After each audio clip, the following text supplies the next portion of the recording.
சென்னையை அடுத்த மணலியில் உள்ள தனியார் தொழிற்சாலையில் கடந்த 14ஆம் தேதி பணியில் ஈடுபட்டிருந்த காவலாளி மீது ரோலிங் கேட் விழுந்ததில் மருத்துவமனையில் சிகிச்சை பலனின்றி நேற்று உயிரிழந்தார். இந்த நிலையில் அவர் மீது கேட் விழுந்த சிசிடிவி காட்சியானது வெளியாகி அதிர்ச்சியை ஏற்படுத்தியிருக்கிறது. அது தொடர்பான காட்சிகள்.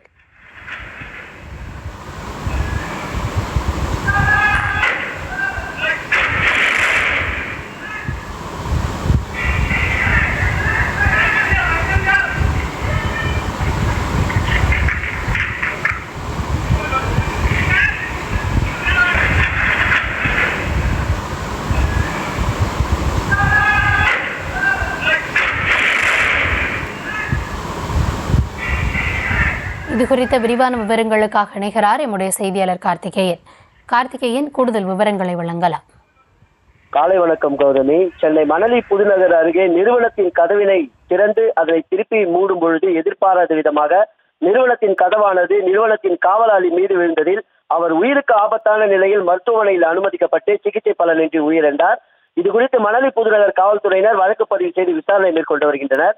சென்னை மணலி புதுநகர் அடுத்த வெள்ளிவாயில் பெருமாள் கோயில் பகுதியைச் சேர்ந்தவர் குமாரசாமி. இவருக்கு வயது 64.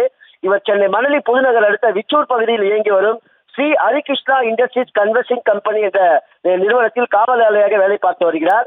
இந்த நிலையில் கடந்த ஒரு வாரத்திற்கு முன்பு இவர் கம்பெனியின் வாயில் கதவை தொழிலாளி ஒருவர் வருகைக்காக திறந்துவிட்டு அதனை மீண்டும் அடைக்க முற்பட்ட பொழுது அந்த இரும்பு கதவானது காவலாளி குமாரசாமி மேலேயே சரிந்து விழுந்ததாக தெரிகிறது.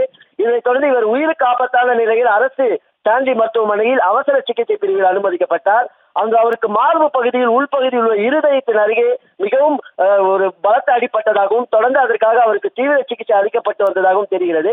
இந்த நிலையில் சிகிச்சை பலனின்றி காவலாளி குமாரசாமி இன்று காலை பரிதாபமாக உயிரிழந்தார்.